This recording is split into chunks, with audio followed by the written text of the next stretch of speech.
प्रिय दर्शक बंधुओं, कहते हैं जिस घर में मां लक्ष्मी की कृपा उतरने लगती है वहां किस्मत बदलने में समय नहीं लगता, और जहां वे रूठ जाएं वहां भरे भंडार भी खाली हो जाते हैं। इसीलिए माता के स्वरूप, उनके तत्व और उनके नियमों को समझना हम सभी के लिए अत्यंत आवश्यक है, क्योंकि लक्ष्मी केवल धन की देवी नहीं, वे सौभाग्य, शांति, समृद्धि और मंगल की अधिष्ठात्री हैं।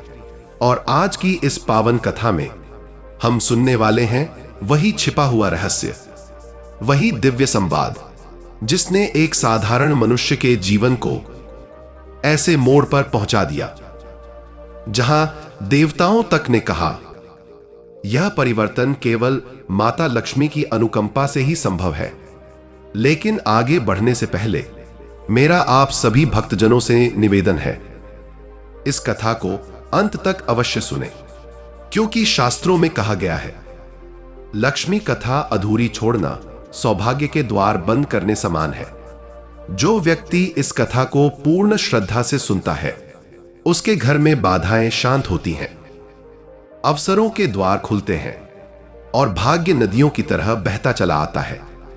और यदि आपके हृदय में मां लक्ष्मी के प्रति भक्ति की ज्योति प्रज्वलित है तो इस वीडियो को अभी लाइक करें और हमारे चैनल शिव इनसाइट को सब्सक्राइब अवश्य करें, क्योंकि भक्ति साझा करने से बढ़ती है और ज्ञान सुनने से उजियारा फैलता है। तो आइए प्रिय दर्शक बंधुओं, अब बिना विलंब किए आरंभ करते हैं मां लक्ष्मी की यह चमत्कारिक, अद्भुत और हृदय को प्रकाशित कर देने वाली कथा। उस दिन देवलोक में अजीब सी शांति थी। न स्वर्गीय वीणा की धुन सुनाई दे रही थी, न गंधर्वों का गायन। सब मानो किसी अनहोनी की प्रतीक्षा कर रहे थे।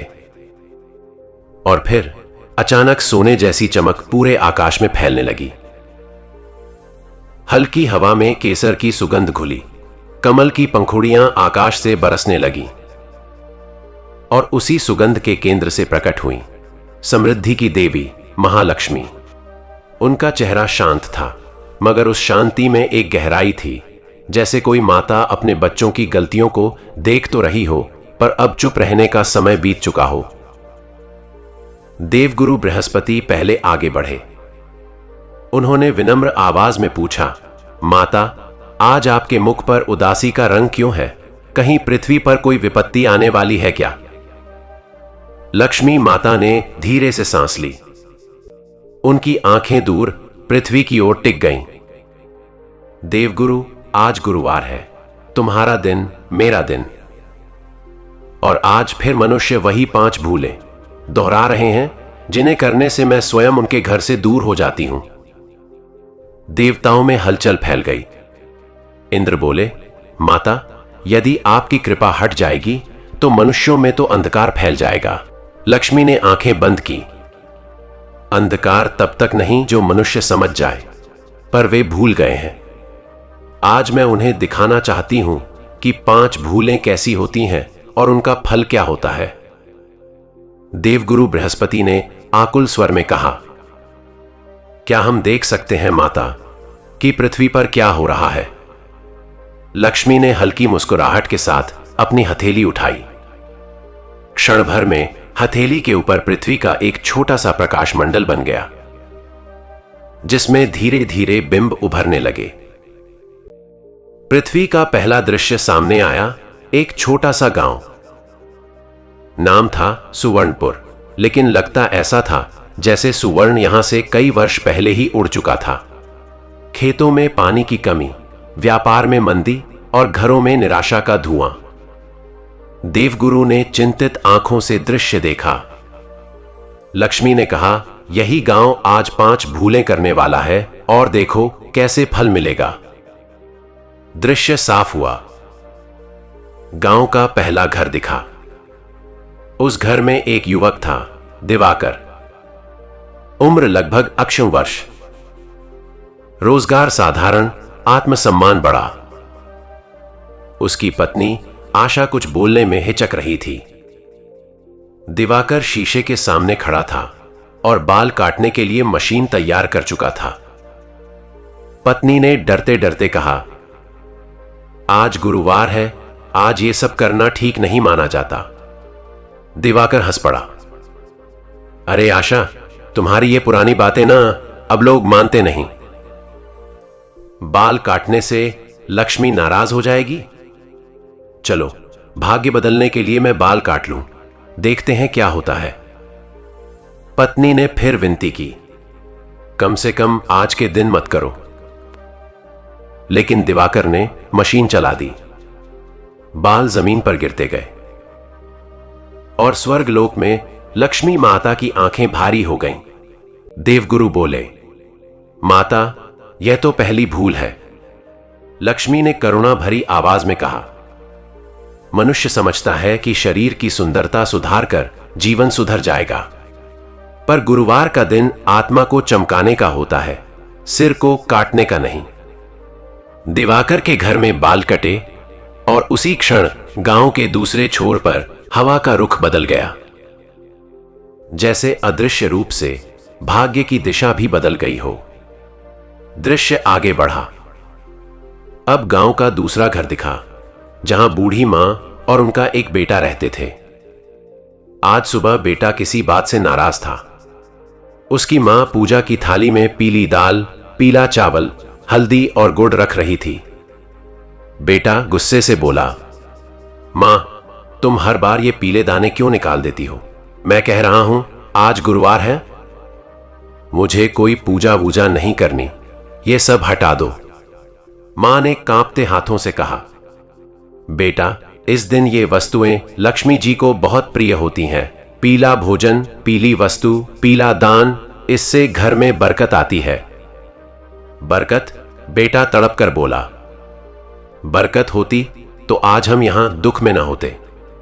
मैं कह रहा हूं, हटाओ ये पीली दाल। उसने गुस्से में आकर पूरा पीला चावल जमीन पर फेंक दिया। मां की आंखों में आंसू थे, लेकिन वह कुछ नहीं बोली। स्वर्गलोक में लक्ष्मी माता की दृष्टि उसी दृश्य पर जमी थी। उन्होंने धीमे से कहा, जहां पीले अन्न का अपमान होता है, वहां मेरा वास समाप्त हो जाता है। देवगुरु बृहस्पति बोले, मनुष्य भूल जाता है कि धन सिर्फ नोटों में नहीं होता, धन अन्न में भी होता है, और अन्न का अनादर सीधी गरीबी को बुलाता है। पृथ्वी का तीसरा दृश्य उभरा। गांव के 3 घरों में एक ही समय पर अकारण कलह शुरू हो गया। कहीं पति पत्नी में झगड़ा, कहीं भाई भाई में, कहीं सास बहू में। गुरुवार की पवित्र ऊर्जा कलह की ध्वनि से टूटने लगी। एक घर में एक आदमी जोर से बोल रहा था, मैं रोज रोज के तानों से तंग आ चुका हूं। आज गुरुवार हो या शुक्रवार, मुझे फर्क नहीं पड़ता। उसकी पत्नी भी चीख कर बोली, तुम्हारी सोच ही खराब है, कोई दिन बुरा नहीं होता। देवगुरु ने सिर हिलाया, माता, यह तीसरी और सबसे गहरी भूल है। गुरुवार ज्ञान का दिन है और ज्ञान गुस्से में खो जाता है। लक्ष्मी माता का स्वर उदास हो गया। जहां कलह होती है, मैं प्रवेश नहीं करती, और मनुष्य यही भूल बार बार करता है। पृथ्वी का अगला दृश्य और भी भारी था। गांव के 2 दुकानदार गुरुवार को नमक की थैली का लेन देन कर रहे थे। एक दुकानदार ने कहा, आज ही लेना है तो लो, वरना कल कीमत दूना कर दूंगा। दूसरा गरज पड़ा। देवगुरु बोले, दूसरा गरज पड़ा, दूना कर देगा? आज तो मैं भी देखूंगा। बात बढ़ी, गाली गलौज शुरू हुआ, फिर हाथापाई। लोग इकट्ठा हो गए। लक्ष्मी माता ने आंखें नीची कर ली। नमक और लोहा भारी तत्व हैं। गुरुवार को इनका व्यापार ज्ञान और सौभाग्य दोनों को भारी कर देता है। देवगुरु बोले, यह चौथी भूल है। अंतिम दृश्य सबसे दुखद था। एक युवक रोहित अपनी मां से पैसे मांग रहा था। मां ने कहा कि अभी उसके पास पैसे कम है, पर वह शाम तक दे देगी। लेकिन रोहित चिल्ला उठा, तुमसे एक बात कह दूं, तुम्हारा यह धार्मिक स्वभाव ही हमें गरीब बना रहा है। आज गुरुवार है तो क्या हुआ, मांग रहा हूं, दे दो। मां ने कांपती आवाज में कहा, बेटा, आज के दिन इस तरह बोलना अशुभ होता है। युवक ने पलटकर कहा, अशुभ अशुभ बस करो। स्वर्गलोक में यह दृश्य देखकर लक्ष्मी माता की आंखें नम हो गईं। उन्होंने भरे गले से कहा, जिस घर में मां का सम्मान नहीं, वहां मेरा कोई स्थान नहीं। देवगुरु बृहस्पति ने कहा, माता, ये पांचों भूलें आज इसी एक गांव में हो गईं। अब इसका परिणाम क्या होगा? लक्ष्मी ने भारी स्वर में कहा, परिणाम तो मनुष्य खुद बनाता है। मैं बस उसके कर्म का फल उसे लौटाती हूं। गांव में उस दिन शाम ढलते ढलते अदृश्य परिवर्तन शुरू हो गए। दिवाकर, जिसने बाल काटे थे, उसे अचानक दुकान बंद करने की सूचना मिल गई। कंपनी ने खर्च में कटौती के नाम पर उसकी नौकरी ही खत्म कर दी। जिस घर में पीली दाल फेंकी गई थी, वहीं शाम होते होते घर के ऊपर काला कौवा 3 बार बोला, जैसे दुर्भाग्य का दूत आ गया हो। मां का स्वास्थ्य अचानक बिगड़ने लगा। जहां कलह थी, वहां अगले ही दिन मकान में दरार पड़ी। न तो आशीर्वाद रहा, न बरकत। दुकान में नमक वाले झगड़े ने दोनों को नुकसान पहुंचाया। दोनों के झोले खाली हो गए और अंत में जिस घर में मां का अपमान हुआ था, उसी रात उस युवक के पर्स से अचानक सारा पैसा गायब हो गया। न चोरी, न गवाह, सिर्फ भाग्य का जवाब। उधर स्वर्ग में लक्ष्मी माता ने कहा, देखो देवगण, मनुष्य जो सोचता है कि भूल छोटी है, उसका फल जीवन बदल देता है। देवगुरु ने कहा, माता, क्या मनुष्य को सुधारने का कोई मार्ग नहीं? लक्ष्मी जी ने उत्तर दिया, मार्ग है, लेकिन पहले उन्हें अपने कर्मों का दर्पण दिखना चाहिए। और फिर माता ने अपने कमल से एक सुनहरी रेखा निकाली, जो धरती की ओर बढ़ती चली गई। वह रेखा जा पहुंची ऋषि अत्रि के आश्रम में। ऋषि अत्रि ने आंखें खोली और समझ गए कि अब समय आ गया है गांव को ज्ञान देने का, एक नई शुरुआत का समय। उस रात सुवर्णपुर पर अजीब सी निस्तब्धता उतर रही थी, जैसे पूरे गांव की आत्मा किसी अनजाने भय से सिकुड़ गई हो। घरों में दिए जल रहे थे, पर रोशनी के बावजूद मनों में एक अनदेखा अंधेरा फैल चुका था। गांव ऐसा लग रहा था जैसे किसी अदृश्य बोझ के नीचे बैठ गया हो। हवा भारी थी, पक्षी शांत थे और हर दरवाजे के पीछे चिंताओं की लंबी परछाइयां थरथरा रही थीं। वहीं दूसरी ओर देवलोक से उतरती वह सुनहरी रेखा हवा में चमकती, थरथराती और धरती की मिट्टी में उतरते हुए ऋषि अत्रि के आश्रम तक पहुंची। जैसे ही वह रेखा आश्रम के बाहर स्पर्श हुई, पूरा वातावरण दिव्य सुगंध से भर उठा। मंद रूप में वीणा की ध्वनि, कहीं दूर घंटियों का निनाद और धीरे धीरे जागती तपस्या की ऊर्जा पूरे आश्रम में फैल गई। ऋषि अत्रि गहराई से ध्यान में लीन थे। उनकी श्वास स्थिर, मन शांत और उनकी देह से दिव्य प्रकाश निकल रहा था। उनके माथे पर कमल सा तेज था। जैसे ही वह सुनहरी रेखा उनके चरणों को स्पर्श कर गई, ऋषि की चेतना भीतर से हिलने लगी। उन्होंने धीरे धीरे अपनी आंखें खोली। उनकी पलकें खुलते ही ऐसा लगा कि जैसे युगों पुरानी बुद्धि फिर से जाग उठी हो। एक क्षण के लिए ऐसा लगा कि सृष्टि थम गई है। उन्होंने उस सुनहरी रेखा को देखा और उनके नेत्रों में आभार चमक उठा। वे जान गए, यह संकेत साधारण नहीं है। यह स्वयं श्री हरि की प्रेयसी, समृद्धि की अधिष्ठात्री मां महालक्ष्मी का संदेश है। वे उठकर बाहर आए। रेखा उनके सामने भूमि पर चमक रही थी, मानो उन्हें दिशा दिखा रही हो। ऋषि अत्रि बोले, देवी, यदि आपने मुझे पुकारा है तो निश्चित ही पृथ्वी पर संकट गहरा है। मनुष्य अपने ही हाथों अपना सौभाग्य नष्ट कर रहा है। अब समय आ गया है उन्हें उनके कर्मों का दर्पण दिखाने का। इतना कहते ही वह रेखा धुंधली हुई और एक प्रकाश किरण में बदलकर हवा में विलीन हो गई। ऋषि अत्रि ने उसी क्षण निर्णय ले लिया, सुबह होने से पहले उन्हें सुवर्णपुर जाना ही होगा। उधर सुवर्णपुर में पहली किरण जमीन पर पड़ने से पहले ही अशांति के लक्षण प्रकट होने लगे थे। दिवाकर, जो कल शाम तक आत्मविश्वास से भरा था, आज सुबह बेचैनी से जागा। उसकी पत्नी आशा ने उसके चेहरे पर तनाव की रेखाएं देखीं। उसने पूछा, क्या हुआ? दिवाकर सिर्फ इतना बोला, कुछ ठीक नहीं लग रहा, रात को नींद भी नहीं आई। वह बाहर गया तो देखा पड़ोसी उससे बातचीत करने से बच रहे थे।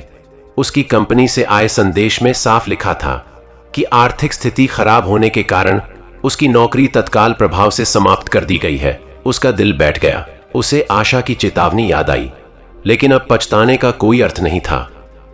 इसी बीच वह घर जिसमें पीली दाल का अपमान हुआ था, वहां भी दुर्भाग्य का वातावरण घना हो रहा था। बूढ़ी मां की तबीयत रात से ही बिगड़ रही थी। उनका चेहरा पीला पड़ चुका था और सांसें भारी हो रही थीं। बेटे की नींद सुबह एक अजीब सी ठंडक से खुली। उसने देखा कि घर के बाहर कौवा चक्कर काट रहा था। उसका चेहरा उतर गया। मां ने कांपती आवाज में कहा, बेटा, अन्न का अपमान कभी मत करना, यह देवी का रूप है। लेकिन बेटा सिर्फ इतना कह पाया, मां, मुझे माफ कर दो। परंतु पश्चाताप हमेशा देर से आता है। यह बात वह अब समझ रहा था। गांव के तीसरे छोर पर जहां कलह हुआ था, आज सुबह से ही अशांतियां बढ़ती जा रही थीं। घर की दीवारों में पड़ी दरार और बड़ी लगने लगी थी। रात भर घर की खिड़की हिलती रही, जैसे कोई अदृश्य शक्ति वहां से जा रही हो। पति पत्नी दोनों के दिल भारी थे। जो कल तक क्रोध में लिपटे शब्द थे, आज पछतावे की चुभन बनकर गले में अटक रहे थे।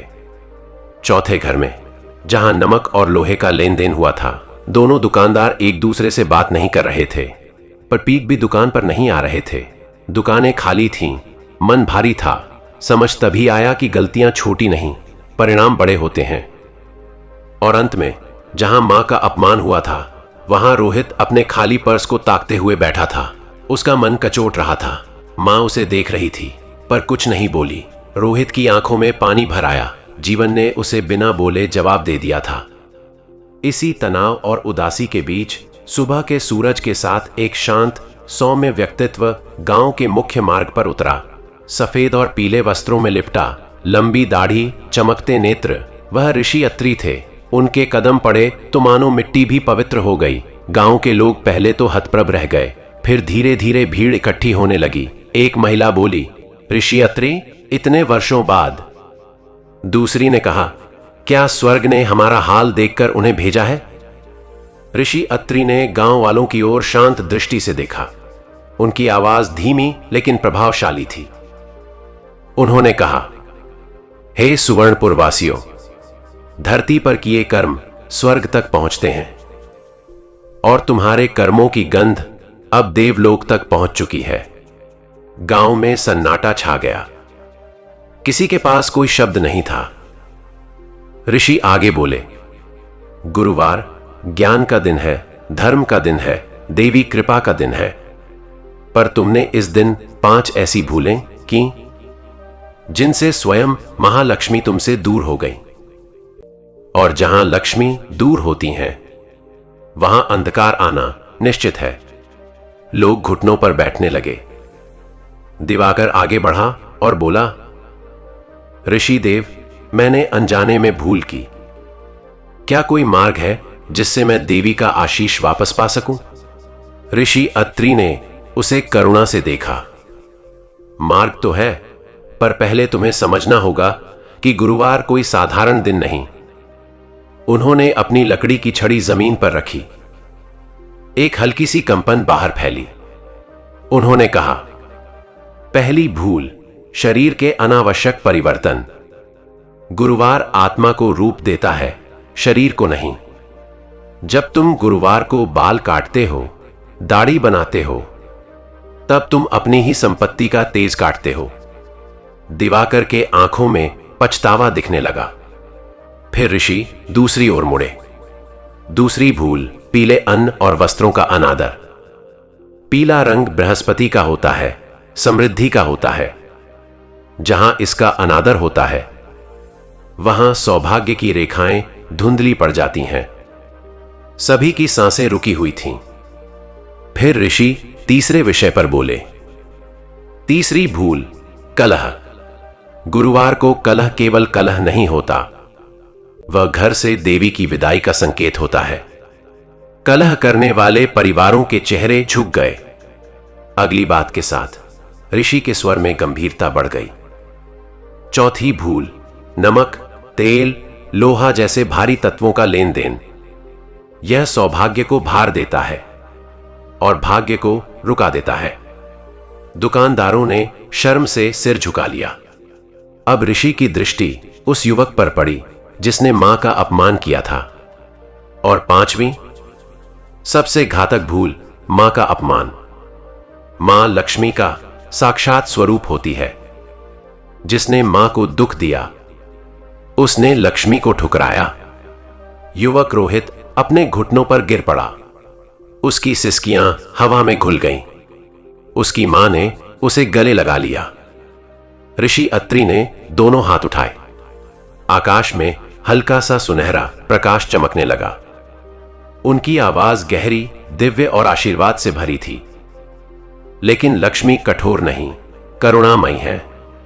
एक भूल से वे दूर होती हैं, पर एक पवित्र प्रयास से लौट भी आती हैं। यदि तुम सच में सुधार चाहते हो तो सुनो, कृपा वापस बुलाने का मार्ग यही है। गांव में सन्नाटा था। सबके कान केवल ऋषि के शब्दों पर थे। उन्होंने कहा, आज सूर्यास्त से पहले हर घर में दीप प्रज्वलित करना, कलह को छोड़कर नम्रता अपनाना, मां का सम्मान करना, पीले अन्न का दान करना और गुरुवार की पवित्रता का पालन करना। हर शब्द मानो दिल में उतर रहा था।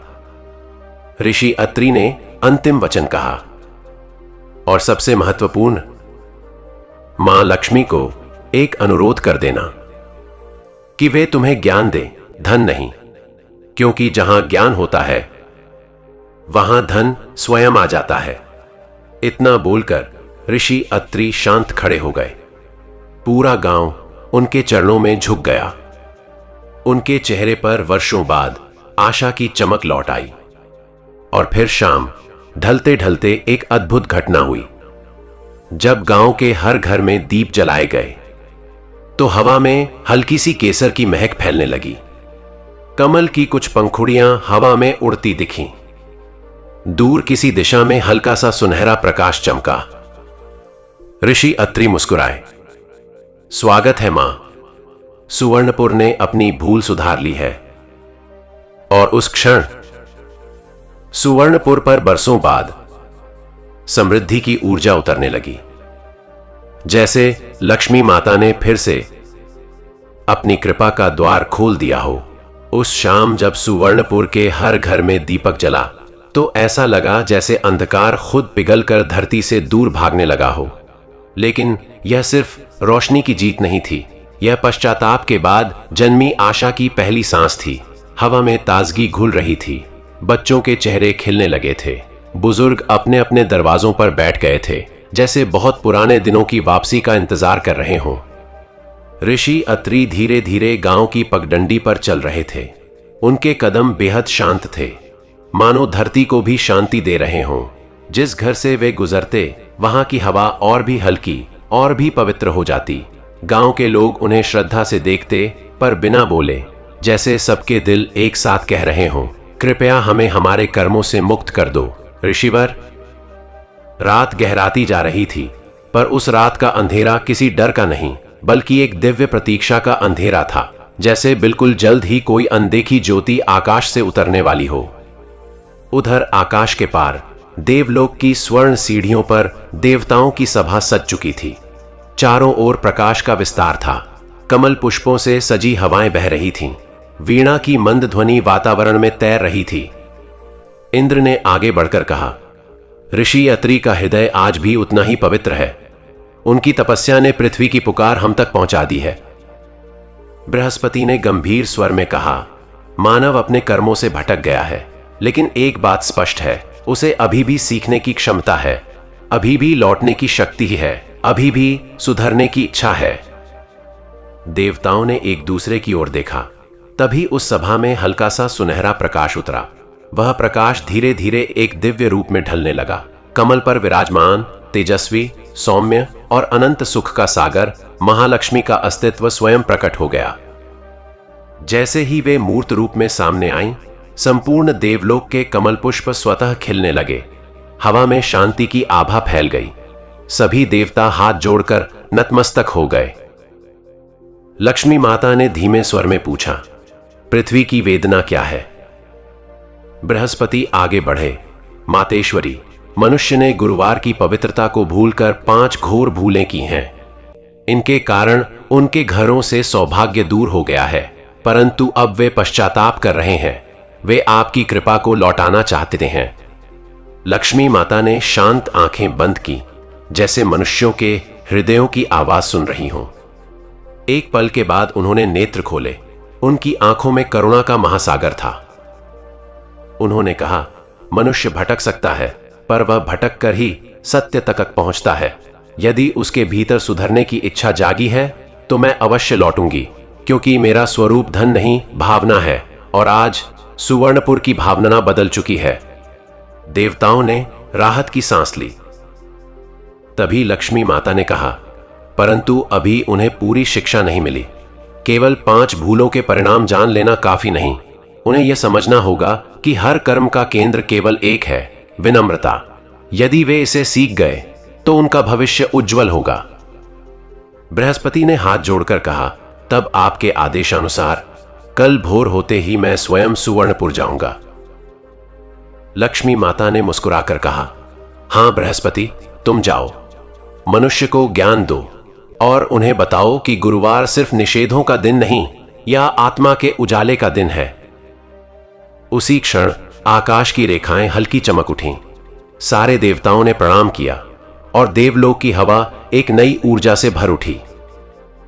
उधर पृथ्वी पर रात धीरे धीरे ढल रही थी, लेकिन सुवर्णपुर के लोगों की आंखों में नींद नहीं थी। वे लंबी रात को गुजारते हुए स्वयं से ही प्रश्न पूछ रहे थे, क्या हम कल से सच में नए बन पाएंगे? दिवाकर अपने बरामदे में बैठा था। दीपक की लौ उसके चेहरे पर हल्का सा उजाला डाल रही थी। उसकी पत्नी आशा उसके पास आई और धीमे स्वर में बोली, गलतियां इंसान ही करता है, पर सुधार भी इंसान ही करता है। हम कोशिश करेंगे, सब ठीक हो जाएगा। दिवाकर ने उसकी हथेली थाम ली। उसकी आंखों में वर्षों बाद विश्वास की चमक दिखी। दूर दूसरी गली में वह घर जहां पीली दाल अपमानित हुई थी, वहीं बूढ़ी मां के कक्ष में शांति उतर आई थी। बेटा मां के पास बैठकर उनके पैर दबा रहा था। उसकी आंखों में शर्म की नमी थी। मां ने उसके सर पर हाथ रखा और कहा, अन्न का सम्मान करना सीख गए हो बेटा, यही काफी है। तीसरे घर में जहां कलह होता था, पति पत्नी दोनों आज तकियों पर नहीं, एक दूसरे की गलतियों पर रो रहे थे। पहली बार दोनों को समझ आया कि गुरुवार का दिन सिर्फ पूजा का नहीं, मन को शांत रखने का दिन है। मैंने गुस्सा किया, पत्नी बोली। मैंने तुम्हें चोट पहुंचाई, पति बोला। और उनके बीच जो दूरी वर्षों में बनी थी, वह एक ही रात में पिघलने लगी। चौथे घर के दोनों दुकानदार मंदिर के बाहर मिले। पहले कोई कुछ नहीं बोला, फिर एक ने धीमे से कहा, भाई हमने गलती की। दूसरे ने आंखें नीचे करते हुए कहा, हां, और सबसे बुरी बात यह है कि हमें यह गलती देर से समझ आई। दोनों ने एक दूसरे के हाथ पकड़ लिए। वर्षों की कड़वाहट एक पल में दूर हो गई। नमक, तेल, लोहे का वह भार मन से उतर गया। और उस 5वें घर में जहां मां का अपमान हुआ था, वहां रोहित अपनी मां के पैरों पर सिर रखकर सो गया था। उसकी मां उसे देखकर भीतर से पिघल रही थी। उसके आंसू बालों में गिर रहे थे। मां रोहित की आंखें अर्ध निद्रा में खुली। मैं बदल जाऊंगा मां, बस एक मौका दे दो। उसकी मां ने उसे धीरे से गले लगा लिया। बेटा, मैं तो हर जन्म में तेरा इंतजार करूंगी, तुझे मौका कैसे न दूं। रात अपने अंतिम क्षणों में पहुंच रही थी। एक अजीब सी शांति पूरे सुवर्णपुर को घेरे हुए थी। यह वही शांति थी जो तूफान के गुजर जाने पर आती है, या वह जो किसी दिव्य घटना के आने से ठीक पहले धरती पर फैल जाती है। और सच में आने वाला समय बिल्कुल असाधारण था। भोर की पहली किरण अब तक दिखाई भी नहीं दी थी कि आकाश में हल्की सी पीली चमक फैलने लगी। यह उजाला सूरज का नहीं था, यह उजाला किसी और का था। ऋषि अत्रि पहले ही गांव के चौक में खड़े थे। उनके चेहरे पर एक दिव्य प्रतीक्षा थी। धीरे धीरे आकाश से एक प्रकाश किरण उतरी। वह सीधे गांव के बीचों बीच आकर ठहर गई। गांव वाले अपने घरों से बाहर निकल आए। बच्चों ने आंखें मसलते हुए पूछा, क्या आज कोई त्योहार है? बुजुर्गों ने धीरे से कहा, नहीं, यह आशीर्वाद है। उसी प्रकाश के भीतर से एक शांत, तेजस्वी, पीले आभा वाला रूप प्रकट हुआ। देवगुरु बृहस्पति स्वयं सुवर्णपुर में उतर चुके थे। भीड़ सन्न रह गई। कुछ महिलाएं हाथ जोड़कर रोने लगीं। पुरुष घुटनों पर बैठ गए और बच्चे आश्चर्य से हवा में मंडराती रोशनी को छूने का प्रयास करने लगे। देवगुरु ने दया से भरी मुस्कान के साथ कहा, हे पृथ्वी के लोगों, भय मत करो। मैं दंड देने नहीं, ज्ञान देने आया हूं। उनकी आवाज धीमी थी, पर इतनी गहन कि पूरे गांव की आत्मा तक पहुंच रही थी। ऋषि अत्रि ने हाथ जोड़कर कहा, देवगुरु, आपने सुवर्णपुर को धन्य किया है। बृहस्पति ने कहा, मनुष्य ने गुरुवार के नियमों का अपमान किया है, पर उसने अपने हृदय को सुधारने का संकल्प भी लिया है, और यही संकल्प ही लक्ष्मी को लौटाने की प्रथम सीढ़ी है। उन्होंने चारों ओर दृष्टि घुमाई। हर चेहरे पर उम्मीद थी, हर दिल में बदलाव की लहर थी। देवगुरु बोले, सुनो सुवर्णपुर वासियों, तुमने 5 भूलें की, लेकिन मैं तुम्हें 5 वरदान देने आया हूं। वरदान जिनसे तुम्हारा जीवन फिर से उजाला पा सकेगा। पहला वरदान, आज से तुम्हारे घरों में ज्ञान का दीप जलेगा। कोई भी कठिनाई ज्ञान की रोशनी के सामने टिक नहीं पाएगी। दूसरा वरदान, अन्न का सम्मान करने वालों के घर कभी भूख नहीं आएगी। अन्न का अपमान करने वाला अपनी किस्मत भी खो देता है। तीसरा वरदान, जहां कलह शांत होगा, वहां लक्ष्मी स्वयं प्रवेश करेगी। चौथा वरदान, जिसने श्रम से कमाया, उसे संसार की कोई शक्ति निर्धन नहीं कर सकती। और पांचवा, जो अपने माता पिता का सम्मान करेगा, उसके भाग्य के द्वार सदा खुले रहेंगे। गांव वाले इन वरदानों को सुनकर भावुक हो गए। दिवाकर की आंखों में आंसू थे। वह बोला, देवगुरु, क्या हमारी गलतियां अब क्षमा हो जाएंगी? बृहस्पति उसके पास आए और उसके सिर पर हाथ रखा। गलतियां तभी तक रहती हैं जब तक मनुष्य सीख नहीं लेता। उस स्पर्श ने दिवाकर के भीतर सैकड़ों बोझ पिघला दिए। इसी क्षण हवा में एक हल्का सा कंपन हुआ, जैसे कमल की पंखुड़ियां खुल रही हों, जैसे किसी दिव्य उपस्थिति ने पृथ्वी को छुआ हो। गांव के हर दीपक की लौ अचानक थोड़ी ऊंची उठी। हवा में फिर वही सुगंध फैल गई, केसर की, कमल की, समृद्धि की। देवगुरु बृहस्पति मुस्कुराए। मां आ चुकी हैं। गांव वालों ने आकाश की ओर देखा। वहां हल्का सा सुनहरा बादल मंडरा रहा था। उससे एक दिव्य आभा उतर रही थी। लक्ष्मी माता स्वयं पृथ्वी पर आकर सुवर्णपुर को आशीर्वाद दे रही थी। उस क्षण गांव का हर हृदय, हर घर, हर धड़कन ऐसा लग रहा था जैसे पुनर्जन्म ले रही हो। अन्न के भंडारों में नई ऊर्जा भर रही थी। दुकानों में ग्राहकों की आहट सुनाई देने लगी थी। कलह के घर में हंसी लौट आई थी। मां ने बेटे को गले लगाकर कहा, तू अब सही मार्ग पर है बेटा। और पूरे गांव में एक ही आवाज गूंज रही थी, सुवर्णपुर फिर से धन्य हो गया। ऋषि अत्रि ने आकाश की ओर देखते हुए कहा, मां धन्यवाद। मनुष्य भूल कर सकता है, पर आपका आशीर्वाद उसे हमेशा सही राह पर लौटा देता है। देवगुरु बृहस्पति के विलीन होते ही सुवर्णपुर की हवा जैसे अचानक हल्की हो गई। लोग वहीं चौक में खड़े अपनी सांसों को थामे उस दिव्य दृश्य को याद करते रह गए। उनके हृदयों पर जो बरसों का धूल जम चुका था, वह मानो अचानक साफ हो गया हो। और उस धूल के हटने के बाद भीतर जो सत्य चमक रहा था वह यह था कि मनुष्य का जीवन केवल कर्मों से गंदा होता है और कर्मों से ही फिर से निष्कलंक बन भी जाता है।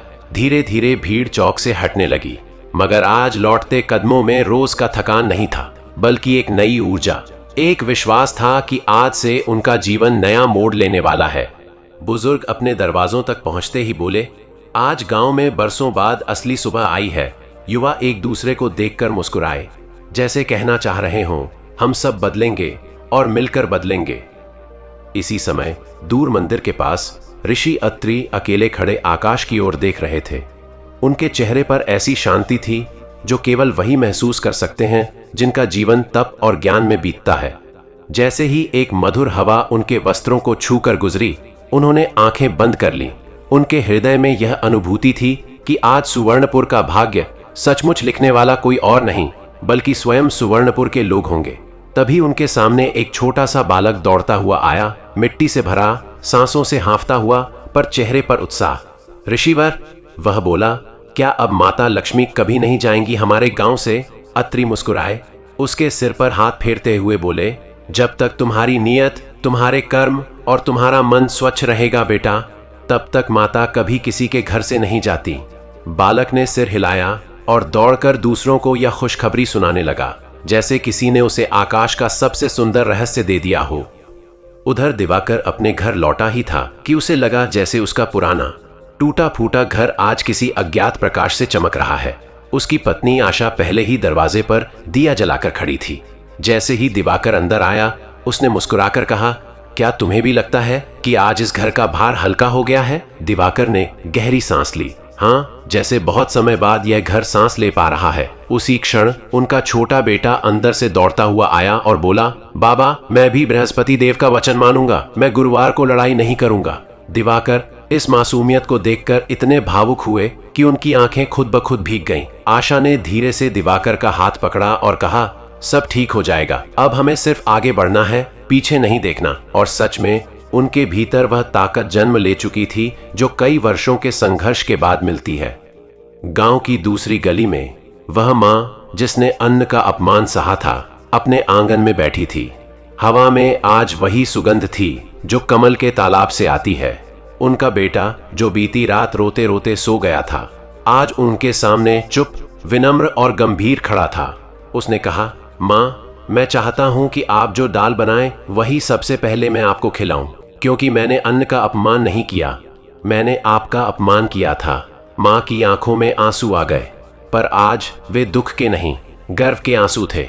उन्होंने अपने बेटे को गले लगा लिया और कहा, यही सबसे बड़ा बदलाव है, यही वह पुण्य है जिससे लक्ष्मी स्वयं घर में आती हैं। पास में खड़े पड़ोसी भी यह दृश्य देखकर मौन हो गए। उन्हें लगा जैसे देवताओं की कोई आशीष आज घर घर में उतर रही है। मगर सुवर्णपुर में सबसे बड़ा परिवर्तन उस घर में हुआ जहां वर्षों से कलह ही कलह थी। पति पत्नी दोनों देवगुरु के दर्शन के बाद अपने घर लौट आए थे, पर आज उनके भीतर कुछ ऐसा शांत था जो उन्होंने सालों में नहीं महसूस किया था। घर की दीवारें जो कल तक उनकी चीखों की गवाह थीं, आज जैसे मौन होकर उनका स्वागत कर रही थीं। पत्नी ने चाय बनाकर पति के सामने रख दी, बिना किसी शिकायत, बिना किसी ताने के। पति ने कप उठाया, धीमे से बोला, क्या तुम्हें लगता है हम भी बदल सकते हैं? उसकी आवाज कांप रही थी। पत्नी उसकी आंखों में देखकर बोली, हम बदल चुके हैं, बस इसे निभाना है। दोनों ने एक साथ चाय पी, और वह चाय साधारण नहीं थी, वह आगामी नए जीवन का पहला स्वाद था। लक्ष्मी जी की कृपा वास्तव में इन्हीं हृदयों में जन्म ले रही थी। दूर चौथी गली में, जहां दो दुकानदारों का मन और व्यापार दोनों वर्षों से लड़ाई में बंधे थे, आज वे दुकानें खुली तो दोनों के कदम खुद ब खुद एक दूसरे की दुकान की ओर बढ़ गए। पहले दुकानदार ने अपने खैर के पेड़ के नीचे खड़े होकर कहा, भाई, मेरे पास कुछ माफी के शब्द हैं जो शायद मैं पहले कहने की हिम्मत नहीं कर पाता। दूसरा दुकानदार आया, उसकी आंखों में नम्रता थी। उसने कहा, माफी मेरे पास भी है, पर उससे बड़ा एक प्रस्ताव भी है।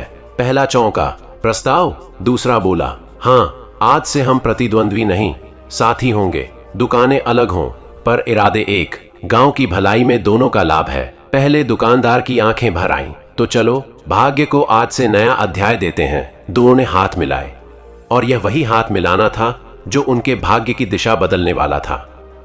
और उस आखिरी घर में जहां एक मां का हृदय बार बार उसके ही पुत्र के शब्दों से घायल हुआ था, आज उसके आंगन में ऐसा सन्नाटा था जिसमें मानो स्वयं लक्ष्मी बैठकर आशीर्वाद दे रही हों। रोहित, जो कल तक अहंकारी, तुनक मिजाज और अनजाने में कठोर था, आज सुबह से अपनी मां के हर काम में हाथ बटा रहा था। वह उनके चश्मे साफ कर रहा था, आंगन झाड़ रहा था और उनके पांव के पास बैठकर बोला, मां, यदि आप चाहें तो मैं आज से गुरुवार के नियम सीखना शुरू करूं। उसकी मां ने मुस्कुराकर कहा, बेटा, नियम सीखना आसान है पर मन को बदलना कठिन, और तुमने अपना मन बदल दिया है, यही सबसे बड़ा गुरु व्रत है। रोहित के होंठ कांप उठे। उसने मां के चरणों को छूकर कहा, आपकी सेवा ही मेरा धर्म है मां। वह दृश्य इतना पवित्र था कि जैसे आंगन की मिट्टी भी चमक उठी हो। इसी दौरान गांव के मध्य में स्थित वह पुराना बरगद का पेड़, जो वर्षों से केवल छाया देता था, आज अपनी पत्तियों में अलग ही सरसराहट लिए हुए था। ऐसा लगता था जैसे अपने हरे हरे पत्तों से आशीर्वाद बरसा रहा हो। ऋषि अत्रि उसके नीचे बैठ गए और गांव वालों को एक एक कर आते देखा। हर व्यक्ति अपनी आत्मा में एक नया दीपक लिए चल रहा था। अत्रि ने उनकी ओर देखकर कहा, आज तुम सभी ने जो बदलाव स्वीकारा है वही तुम्हारी असली पूजा है। याद रखना, गुरुवार वह दिन है जो मनुष्य को विनम्र बनाता है, और विनम्रता से बड़ी कोई संपत्ति नहीं। इस वाक्य ने सभी के दिल में स्थायी छाप छोड़ दी। गांव के बच्चे पास आकर अत्रि के चरण छूने लगे और उस क्षण सुवर्णपुर की आत्मा फिर से जन्म ले चुकी थी। वह गांव अब वही नहीं रहा था। वह अब वह स्थान बन चुका था जहां गलती पाप नहीं बल्कि सीख का बीज बन जाती थी। उस दिन के बाद सुवर्णपुर जैसे सांस लेना ही भूल चुका था, और आज पहली बार उसने पूरे हृदय से एक गहरी, उजली और शांत हवा भीतर खींची।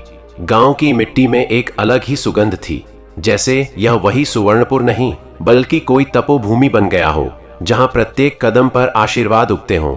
लोग घरों के बाहर निकले तो ऐसा लगा मानो उनके चेहरों से वर्षों की थकान उतर चुकी हो। आंखों में हल्कापन था, मन में विनम्रता और आत्मा में ऐसा विश्वास जो केवल किसी दिव्य झटके के बाद ही जागता है। दिवाकर अपने दरवाजे के बाहर खड़ा था। सूरज की पहली किरण जब उसके माथे पर पड़ी तो उसे लगा जैसे जीवन ने उसे दोबारा जन्म दे दिया हो। उसकी पत्नी आशा पास आई और बोली, आज घर में पहली बार शांति महसूस हो रही है, जैसे दीवारों ने भी सांस लेना शुरू कर दिया हो। दिवाकर ने गहरी सांस लेकर कहा, यह सिर्फ दीवारों की शांति नहीं आशा, हमारे भीतर की शांति है जो हमने वर्षों से खो दी थी। दोनों की आंखें नम थीं।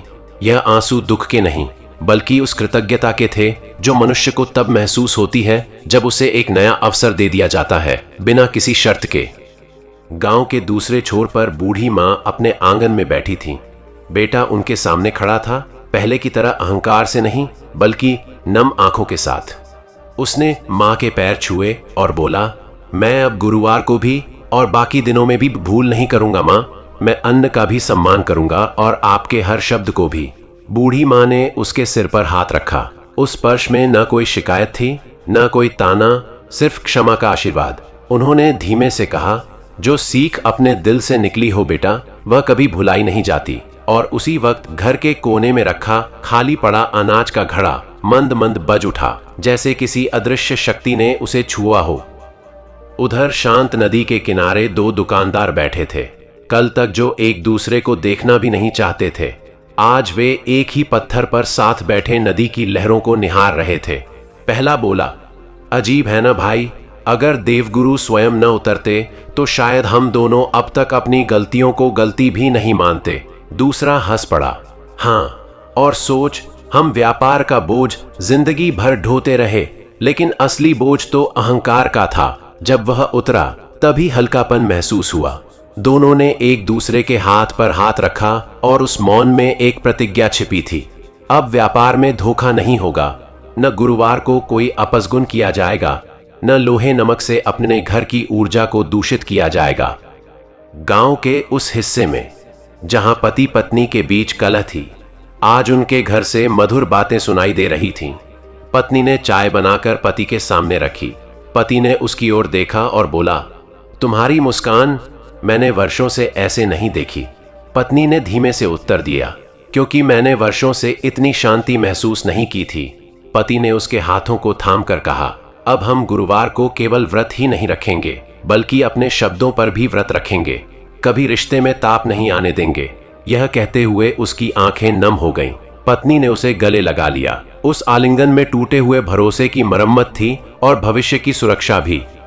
इसी बीच ऋषि अत्रि गांव के मध्य खड़े होकर सभी को बुलाने लगे। उनकी आवाज में न कोई कठोरता थी, न आदेश, बल्कि एक ऐसी स्थिरता थी जो मनुष्य को भीतर तक शांत कर दे। गांव वाले इकट्ठा हुए। हर चेहरे पर उम्मीद और कृतज्ञता थी। ऋषि अत्रि ने कहा, देवगुरु बृहस्पति ने तुम्हें वरदान दिया है, पर वरदान तभी तक जीवित रहता है जब तक मनुष्य अपने कर्मों में अडिग रहता है। उनकी दृष्टि पूरे गांव पर घूमी। याद रखो, गुरुवार कोई प्रतिबंध का दिन नहीं है, यह आत्मा की सफाई का दिन है। यह तुम्हें रोकता इसलिए है क्योंकि कुछ कर्म ऐसे होते हैं जो उस दिन सीधा तुम्हारे भाग्य को प्रभावित करते हैं। उनकी आवाज धीमी हुई। यदि तुमने दिल से प्रण लिया है तो सुवर्णपुर अब कभी अंधकार नहीं देखेगा। इसी क्षण आकाश के पूर्व दिशा में हल्की सुनहरी लहर उठी, जैसे कोई कमल धीरे धीरे फिर से खुल रहा हो। वह कोई तेज चमत्कार नहीं था, बल्कि एक शांत, कोमल मां के आशीर्वाद जैसा स्पर्श था, जिसने पूरे गांव को अपनी गर्माहट में लपेट लिया। लोगों ने महसूस किया कि हवा पहले से हल्की हो रही है। द्वारों पर रखे दीपक बिना हवा के भी हल्के से यात रहे थे और कुछ ग्रहों से हल्की सी कमल की सुगंध उठ रही थी। यह संकेत स्पष्ट था, लक्ष्मी माता अब इन घरों का त्याग नहीं करेंगी। गांव का माहौल बदल चुका था, पर यह सिर्फ बाहरी परिवर्तन नहीं था। असली परिवर्तन तो मनुष्यों की आत्मा में हुआ था। जब मनुष्य गलतियों से सीख लेता है और विनम्रता को अपनाता है, तब देवता उसके द्वार पर आने के लिए बाध्य हो जाते हैं। यही हुआ सुवर्णपुर में। लोग खेतों में काम करने गए तो उनके कदम हल्के थे। दुकानों में बैठे व्यापारी ईमानदारी को सौभाग्य समझ रहे थे। महिलाएं घर में अन्न रखते समय उसे प्रणाम कर रही थीं। बच्चे भी आज चुपचाप पढ़ाई कर रहे थे, क्योंकि उन्हें बताया गया था कि ज्ञान भी माता लक्ष्मी का ही स्वरूप है। शाम होते होते सुवर्णपुर में एक नया दृश्य दिखाई दिया। हर घर ने गुरुवार का स्वागत दीपक से किया। दीवारों पर हल्का पीला प्रकाश झिलमिला रहा था। हवाओं में शांति थी। बुजुर्ग दरवाजे पर बैठे थे और उनकी आंखों में एक संदेश था, आज का दिन हमारी गलती नहीं, हमारी समझ का प्रतीक बन गया है। ऋषि अत्रि आकाश की ओर देखकर शांत स्वर में बोलते गए, लक्ष्मी कभी धन से नहीं जाती, वह केवल व्यवहार से जाती है, और वह वापस भी तभी आती है जब व्यवहार बदल जाए। उनकी आंखें धीरे से बंद हो गईं, जैसे वे इस परिवर्तन को अपने भीतर संजो रहे हों। और इसी शांत शाम में सुवर्णपुर के ऊपर से एक हल्की सी सुनहरी आभा गुजरी। किसी ने उसे देखा, किसी ने महसूस किया, और किसी ने केवल मन ही मन समझ लिया कि यह कोई साधारण रोशनी नहीं थी। यह उस दिव्य माता का आशीर्वाद था जिसने इस गांव को फिर से योग्य पाया था। लोग हाथ जोड़कर खड़े हो गए। कोई मंत्र नहीं बोला गया, कोई लंबी स्तुति नहीं हुई, बस एक मौन कृतज्ञता जिसने देवत्व को छू लिया। उसी पल एक पवित्र संदेश हवा में फैल गया। मनुष्य यदि विनम्र रहे तो भाग्य कभी उससे दूर नहीं जाता, और यदि मनुष्य अपने गुरुवार को पवित्र रखे तो लक्ष्मी स्वयं उसके जीवन में स्थायी निवास कर लेती हैं। सुवर्णपुर उस रात बहुत शांत सोया, और इतिहास में पहली बार उसे किसी देवता की रक्षा नहीं चाहिए थी, क्योंकि आज गांव खुद ही अपना रक्षक बन चुका था। और इसी के साथ दर्शक बंधु, यह पवित्र, प्रेरणादायक और जीवन बदल देने वाली गुरुवार की महालक्ष्मी कथा यहां पूर्ण होती है। तो प्रिय दर्शक बंधुओं, आपने अभी अभी सुनी माता लक्ष्मी की यह दिव्य, प्रेरणादायक और चमत्कारों से भरी पवित्र कथा। यह केवल एक कहानी नहीं थी, यह वह आध्यात्मिक मार्गदर्शन था जो हमें बताता है कि जहां नियम, सत्य, श्रद्धा और शुद्ध आचरण होता है, वहीं मां लक्ष्मी स्थायी रूप से विराजती हैं। जो व्यक्ति इन 5 गलतियों से स्वयं को बचाता है, सत्कर्म करता है और मां लक्ष्मी का स्मरण सच्चे मन से करता है, उसके घर में सौभाग्य, समृद्धि और शांति स्वयं कदम रखती है। इसलिए हे भक्तजनों, गुरुवार के इस पावन दिन सदाचार का पालन करें, वाणी को मधुर रखें, क्रोध और अपवित्रता से दूर रहें, और हर कार्य में माता लक्ष्मी का ध्यान रखें, क्योंकि जहां शुद्ध भावनाएं रहती हैं, वहीं लक्ष्मी तत्व जागृत होता है।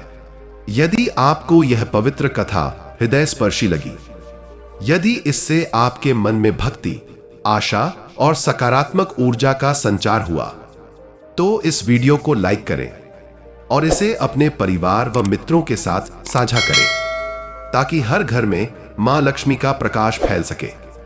और हां, दर्शक बंधुओं, यदि आप चाहते हैं कि माता लक्ष्मी की कृपा आपके जीवन में सदैव बनी रहे, तो हमारे चैनल शिव इनसाइट को सब्सक्राइब जरूर करें, क्योंकि जहां ज्ञान और भक्ति मिलते हैं, वहीं सौभाग्य जन्म लेता है। माता लक्ष्मी आपके जीवन से सभी दुख, बाधाएं और दरिद्रता दूर करें और आपके घर में अखंड समृद्धि, शांति और खुशियां भर दें। जय महालक्ष्मी माता, जय श्री नारायण, जय सनातन धर्म।